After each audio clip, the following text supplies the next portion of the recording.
to Film Vets. I'm your host, Paul Dixon, and with me is my co-host, Dan Young. Dan. We're looking at some trailers. We're looking at some trailers. Oh, yeah? Yeah! What kind of trailers? What are we looking at today? What do you have? Well, the first the first trailer for Ant-Man 3 Quantumania has dropped. What? I haven't seen it, but I am really excited. I've been waiting to watch it with you, so this is going to be a first time for both of us. All right. Everybody remembers their first. Let's do it. I hated my first. Your first Ant-Man? Yes. I love the first Ant-Man. All right. I used to ask myself a lot of questions. Scott, you're at ex-con. How are you an Avenger? That doesn't make sense. But everywhere I go, people tell me the same thing. Thank you, Spider-Man. That's why That dude is a national treasure. like a satellite for deep I space. just saw him in something else. Quanta. Wait a minute. You're sending a signal down to the quantum realm. Turn it off. Not good. Now!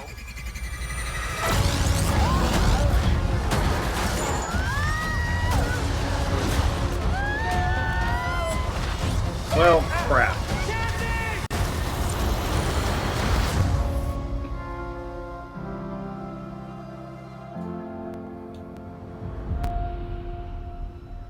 Wow. Where are we?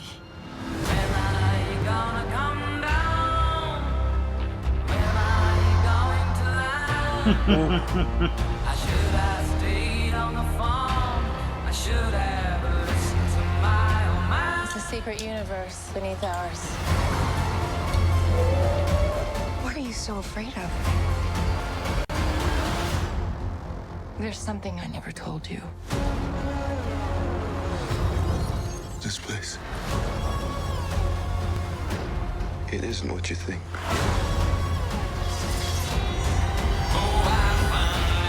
Oh.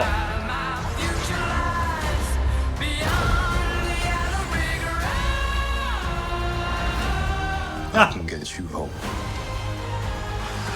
And give you more time. If you help me.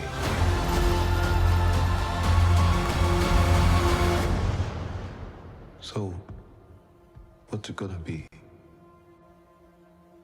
Ant-Man. That's sick. Oh my god.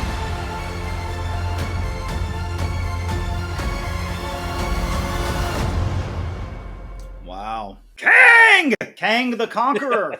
Yes.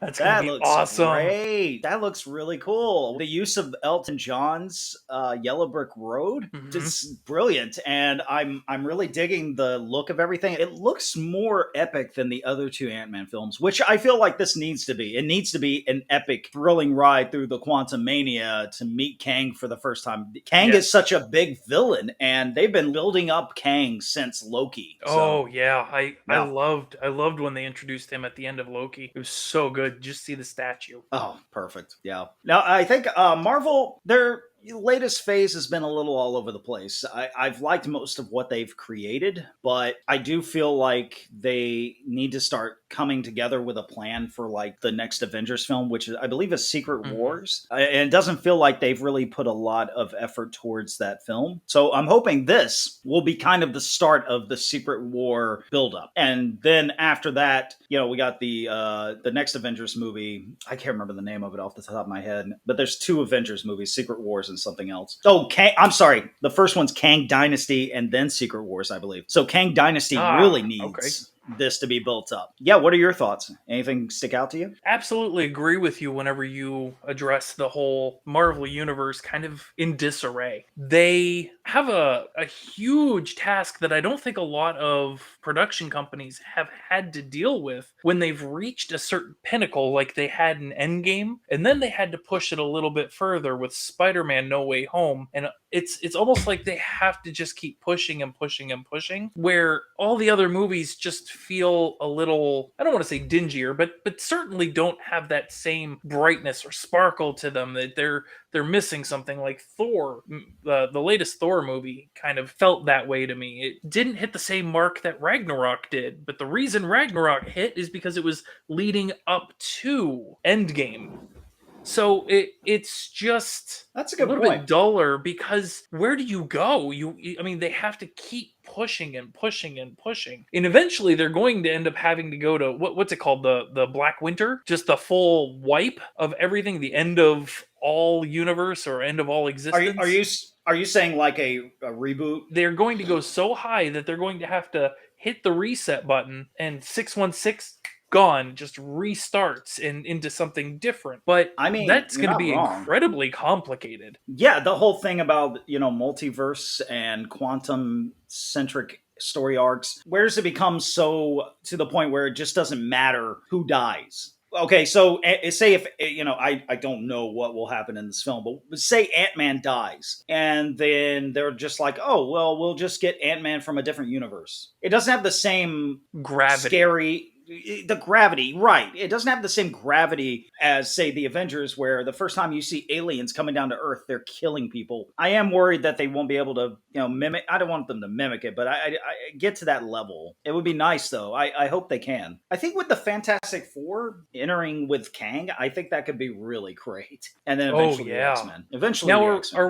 are we getting, we're getting the Fantastic Four movie? Do you remember when? It's going to be before the next Avengers films. I know that. It's probably not till November of 2024. I think. I mean, I'm throwing that number. I suppose I should allot them a little bit of time to actually put an Avengers team together. So, well, who is on the Avengers? That's a great question. Like, they don't have anybody on the Avengers team yet. That's an interesting thing. It dissolved. I mean, you had Wanda lost her mind. Clint is retired now. I honestly don't even know who from there. Vision's gone. What happened to Black Widow? I'm just kidding. I don't know. What happened to her? Oh, yeah. Jeez. That's wrong. Yeah. There was another person that could be coming to the Avengers, Wonder Man. Do you know anything about him? Wonder Man? Yeah. No. Okay. Look into him. He's an interesting character. I heard that he's going to be showing up somewhere in the MCU in the next couple of phases. So, yeah, they're building to something. I don't see it coalescing yet. And maybe Ant-Man is the one to do it. And I am excited about this movie. Something that kind of stuck out to me was they recast Cassie, the daughter. That was different. I read something online. Maybe she just wanted to go to college and not really be an actress, or maybe they just wanted more of a name. I don't know. But I thought it was kind of disappointing. I really liked the actress that portrayed Cassie in Endgame. I love this other actress, so I'll enjoy it either way. I really like. I want Marvel to be consistent with their casting. That's all. For the most part, surprisingly, they've been absolutely consistent. I think Lately, there's only been a couple of instances where they've recast. There was Edward Norton. Rhodey being the biggest one. Yep. Well, Edward Norton as the Hulk and Rhodey. I always forget about that one. I forgot that it technically started with the Hulk and not Iron Man. Yeah. For me, it always started with Iron Man. Hulk came out, I believe, right after Iron Man. Like, that was the second Marvel film. Oh, so okay. That's Edward Norton jumped in, and things didn't go well. What did you think of the trailer for Ant-Man and the Wasp: Quantumania? Did you like it? Are you kind of meh about it? Do you think it looks like Spy Kids 3? That's an interesting choice of words. Let us know in the comments below. Like, share, and subscribe. And don't forget to check out our other series called Vet Spotlight, where we talk about veterans in the film industry who have contributed to the film industry. Thank you so much, veterans, for watching, and thank you, Dan, for joining me today. Yeah, thanks for having me. Were you trying to shrink, Dan? Were you trying to shrink? It's broke. It's uh-oh.